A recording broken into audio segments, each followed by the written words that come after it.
We just spun the mystery box 1000 times using Wonderbars, and no, that isn't an exaggeration. Me, MZC, Andre, Demizin, and Chad of Duty, big shout out to those guys, I will have them linked below, grinded all last night spinning the mystery box using the brand new Mr. Peaks method. I'll leave a link below to my no time wasting guide. It's about a minute long on how you can do the method down below. But you can essentially turn one Wonderbar into as many spins as you would like, and in our case this was 1000 spins total. We did 200 on each map excluding Citadel, as that map doesn't have its wonder weapon inside of the box, but you can expect the results from Liberty, Terminus, Tomb, Shattered Veil and the Reckoning. So in this video today we'll be answering all of your questions like, is Wonderbar rigged? Is it perfectly balanced? Does it favour the ray gun or ray guns over the map specific wonder weapon? Do the odds change based on the map that you chose to play? All of these questions will be answered, and we'll be diving into the answers and so much more, so stay tuned. First, I'm going to quickly explain how we come to the conclusions that I'm going to provide in this video outside of just using the Mr. Peaks method. The idea was that from the moment the game started and we could access a box, we would begin spinning it. We used an insane amount of power kegs and arsenal accelerators throughout the rounds just to speed up this process, and each game took us around an hour and 15 minutes. We typically did the last 50 spins on round 30 plus, and at around round 20 we would be at halfway, so that is 100 out of the 200 spins per map. However, on all maps except one, this seems to have no effect, but I'll dive deeper into that when we get to that map. We tracked all of the results on a spreadsheet that the amazing Donuts provided to us, so a big shout out to him for that. It really came in clutch. And one more thing I would like to note is that we did avoid picking up the map specific wonder weapon from the box when it gave it to us. We know there's a limit to how many you can actually have out in the field, so we didn't want to skew the results in any way. Starting with Liberty Falls, we jumped in, popped our Wonderbars and began spinning the mystery box. We started off super strong, getting the jet gun first, followed by 2 ray guns and 1 Mark II. However, from here, things headed the complete opposite direction. The data we collected after 200 spins on Liberty Falls was extremely worrying. We ended up getting 177 ray guns. Yes, you heard that correctly. 177 out of 200 spins were the base ray gun. A total of 10 ray gun Mark IIs were obtained, and that leaves us with the obvious 13 total jet guns. This means that during our testing using Wonderbar and Liberty Falls, we netted a 6.5% chance of getting a jet gun. Accounting for RNG, this number is likely closer to 5%. The total percentages split between the 3 wonder weapons are 90% for the ray gun, 5% for the Mark II, and then of course 5% for the jet gun. These are extremely low odds for getting the map's wonder weapon, which a majority of people tend to use Wonderbar for. I do want to remind you guys that this is an ultra rare gobble gun which people are paying for in the shop using COD points. Of course, you do have the ability to craft the wonder weapon inside of all of the maps on this game, but these gobble guns are intended to give you a jump in power from the moment you use them. Similar to how when you use a perkaholic, this saves you from having to buy all of the perks on the map. Moving on to Terminus, however, things really switch up here in comparison to Liberty Falls. On Terminus, after our 200 spins, we were left pleasantly surprised as the numbers shown an almost 50-50 perfect split. This is between the ray gun and the beam smasher. We obtained 99 beam smashers and also 99 ray guns. This is really bad news for the ray gun Mark II enjoyers though, as we only pulled 2 from the 200 spins. This makes it a 1% chance just to get 1. However, like we discussed earlier, the vast majority of Wonderbar users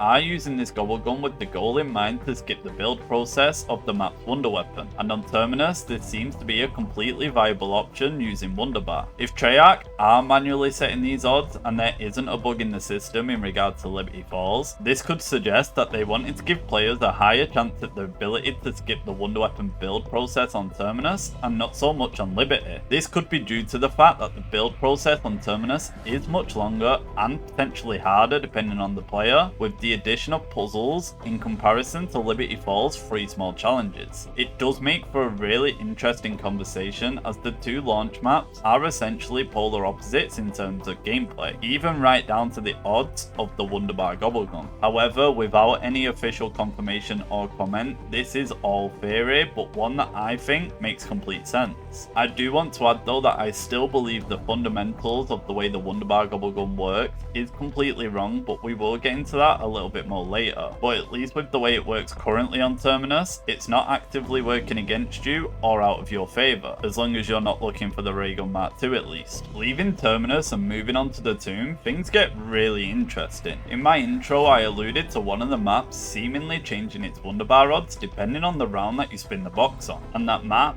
is the tomb. I'll first give you the raw data we collected and then I'll explain it the best I can. Throughout the 200 spins we obtained 144 ray guns, 1 Mark II and 55 ice staffs. Accounting for RNG, this likely means the ray gun sits at around the 70% mark, the ice staff around the 30% mark, leaving the Mark II with a 1% chance, exactly the same as Terminus. However, like I mentioned, our experience on the tomb was unique to our entire testing. It seemed that once we reached round 24, our chances of obtaining the ice staff significantly increased. Once we had reached round 24, we had completed 80 spins and this had only granted us 4 ice staffs. This is a 5% chance to get it pre-round 24. Now on 24 and after, we completed the rest of 120 spins and we obtained 51 more ice staffs. This means that before 24 it's on 5% and then afterwards it raises up all the way to 40%. This is really interesting as, like I said, this is the only map this occurred on. I honestly can't even begin to theorize why that would be the case other than some complex crazy code stuff, but if this is intentional, I'm really confused by the decision, as you still need to upgrade the ice staff after obtaining it, regardless of the round that you obtain it on, whether this be round 1 or round 25, especially since the staff itself is extremely useless without it, even on those low rounds. At this point during our testing also, we really began to become confused why they even bothered to add the Raygun Mark II into the cycle for Wonderbar, if they were just going to give it such low odds like 1%. Like, let's be for real here, 1% chance on 2 maps is absolutely insane. There is essentially no reason for it to be in there at all. On to our final 2 maps now, and both of them are unique for different reasons, but starting with Shattered Veil, this map is unique because in a way, you essentially have 2 map specific wonder weapons. While I obviously know the Mark II is on every single map, this is the map that it's required on if you plan to do the Easter egg, as it has the free upgrades which are the required. However, the Wonderwaff is the unique weapon on the map, as it cannot be obtained in any other map, and also it's the preferred outcome of Wonderbar if you are high rounding. So depending on the way you like to play zombies on this map, you may hate or celebrate these results. From our 200 spins, this was the following data. The Raygun appeared 87 times, the Mark II appeared 81 times, and the Wonderwaff appeared 32 times. Accounting for the RNG factor, this likely means that there's a 40% chance for each of the Rayguns, Mark II and Mark I alike, and a 20% chance for the Wonderwaff, making this seemingly the most fair map in terms of actually having a real chance at getting any of the free weapons. A slight tweak to make them all be at that 33% mark might actually go a long way in terms of feel for Shattered Veil and Wonderbar, at least in my opinion, especially considering that the 2 different wonder weapons complete 2 very different objectives within the Shattered Veil map. Like I mentioned before, Raygun for the main quest and Wonderwaff for high rounding. Now we have our final map, the Reckoning, and I have heard reports of people getting the Gorgofex from the box even without building the original, so we decided to go ahead and test it ourselves. We did our usual 200 spins on the box and our results were the following. We got 174 normal Rayguns and 26 Mark IIs. Accounting for RNG one final time, this brings us to around 85% on the normal Raygun and 15% for the Mark II. We didn't get a Gorgofex at all during our spins, and we did our usual up to round 30.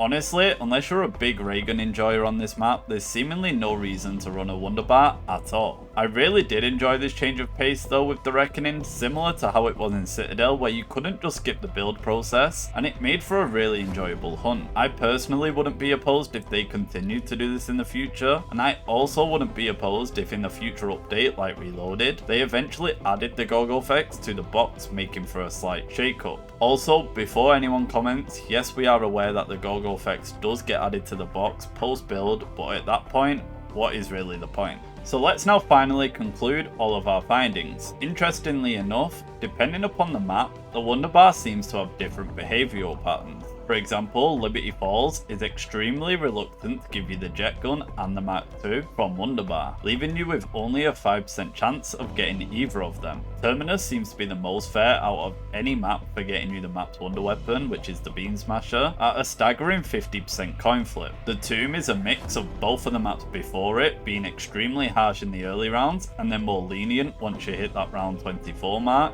And then Shattered Veil has the best odds in the whole of Black Ops 6 Zombies if you're looking for the free wonder weapons, with all of them being divided by a 40% chance for either ray gun and then a 20% chance for the Wonder Wolf. But finally, Reckoning gives you absolutely zero chance of getting the map's wonder weapon and seemingly an 85% chance for the ray gun Mark 1. I spoke earlier on in the video about how I think the fundamental way Wonderbar works is extremely wrong, as without the Mr. Peaks method, you're completely at the mercy of RNG. I think for an ultra rare gobble gun, which are very limited, this shouldn't ever be the case. If the tier of Wonderbar was lowered to legendary, this could be more acceptable in my opinion. And going back to the Percolic example, you wouldn't use a Percolic for a max 50% chance at getting all of the perks. When you use a Percolic, you get exactly what you hope for every single time, which is every single perk on the game. However, for the legendary version of Percolic, which is on the house, you do accept that randomness that you may or may not get what you want. If I simply had it my way, I would make it so Wonderbar doesn't consume until you accept a wonder weapon from the mystery box. This would instantly eliminate all of the negative sentiment that I have towards it, and it will always let me ensure that the gobble gun doesn't go to waste until I accept the weapon I'm looking for. But that's my opinion. What do you think of these findings I'm presenting? And if you could make any changes, what would you change? Subscribe for more videos, and I'll see you guys